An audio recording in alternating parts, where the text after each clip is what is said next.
ভারত বাংলাদেশ সীমান্তে সংঘর্ষ এ নিয়ে কিছু বলুন। অসুবিধা নাই, যুদ্ধ হলে যুদ্ধ হবে, অসুবিধা কি আছে? যুদ্ধ হলে যুদ্ধ হবে। কিন্তু আপনারা শুনেছেন ওই আমাদের মেদিনীপুরের একটা ভাঁড় নেতা আছে, সে বলেছে 1000 রিস্কা নিয়ে ঢাকা থেকে বেরিয়ে গেছে কলকাতা দখল করবে। শুনেননি? ওর নাম রেখেছে আমি ভাঁড়। এ বলছে 1000 রিস্কা নিয়ে বেরিয়ে পড়েছে। আচ্ছা, আমরা যদি বলি কলকাতা থেকে আমরা 1 কোটি সাইকেল নিয়ে বেরিয়ে পড়েছি ঢাকাটা দখল করব, আমাদেরকে পাগল বলবে না? বলবে না? পাগল বলবে লোকে। তো এটাও একটা পাগল আসতো, যার কাছে যেমন আমাদেরকে এসে বলে দিনে 10,000 রোজগার করে, মাসে কত হলো?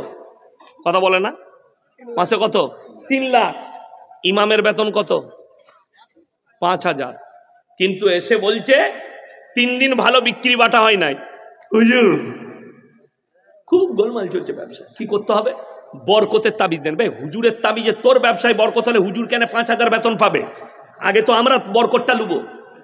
বর্ধমান জেলায় রাইস মিল গুলো তো আমার ঘরের কাছে, সব থেকে পশ্চিম বাংলার বড় রাইস মিল আমার বাড়ির কাছে ভদ্রেশ্বর রাইস মিল, লাল বাবা গোল্ড, যার 1 নম্বর চাল ব্র্যান্ড পশ্চিম বাংলার মধ্যে নাম্বার 1 ব্র্যান্ড হচ্ছে লাল বাবা গোল্ড, আমার ঘরের কাছে।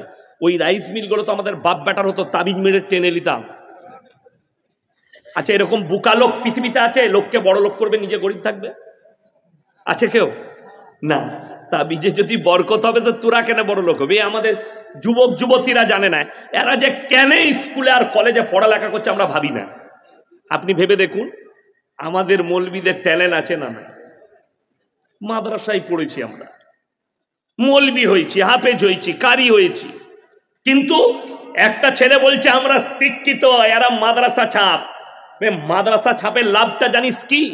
লাভ শুনেলেন, 6 মাস প্রেম করেছে, ফোন সুইচ অফ। কে? রানু আর ফোন তুলে না। তখন হুজুরের কাছে গিয়ে ও বলছে না, হুজুর কি হলো? 6 মাস এত মহব্বত করি, ফোন আর তুলছে না, সুইচ অফ। হুজুর তাবিজ করে ফোন খুলে দেবে? হুজুরের তাবিজে ফোন খুলে যাবে? আচ্ছা, এরকম পাওয়ারফুল তাবিজ কারো কাছে আছে? ফোন খুল। আমাদের তাবিজে যদি সুইচ অফ ফোনের খুলে যেত, সব থেকে প্রথমে মোবাইলের টাওয়ার গুলো উড়িয়ে দিত। তোরা যা পাপ করছিস, আর তোদের মোবাইল গুলো সব বাস্ট করে দিন তাবিজ মেরে। কে কাকে বুঝাবে? বলছে কত লাগবে? বাবাজি 5,001 টাকা দিনে মোবাইলের সুইচ খুলে যাবে। কতদিন লাগবে? 1 সপ্তাহ লাগবে। 1 সপ্তাহে 5,001 টাকায় মোবাইলের সুইচ খুলে যাবে।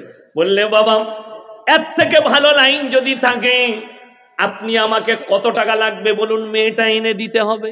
বললে বাপ আমার 20,001 টাকা। এদিকে কে বুঝাবে? মূর্খ, কলেজে পড়ে। দেখলে শালা 20,001 টাকায় যদি মেয়েটা আমার কাছে চলে আসে, হারামখোর, ওর বাপের ছাগলগুলো চুরি করে বেচে দিয়েছে। যা বুঝে করবে। ছাগল চুরি করে বেচেছে, বাপের মোটরসাইকেল বেচেছে, হুজুরকে যা হোক করে 20,000 টাকা লাগবে। 20,001 টাকা দিয়েছে, বলছে মেয়েটা চলে আসবে 14 দিনের ভেতরে তোর কাছে। আচ্ছা, এরকম বুকা লোক কেউ আছে? আমাদের তাবিজে যদি মেয়ে আসে তা মেয়েটা তোর কাছে যাবে কেন? আরে আমাদিকে 5,000 করে বেতন দিচ্ছেন, আমাদের তাবিজে যদি মেয়ে যাতায়াত করতো, আমরা মৌলবীরা কেউ মাদ্রাসায় পড়াতাম না আর ইমামতিও করতাম না। কেন?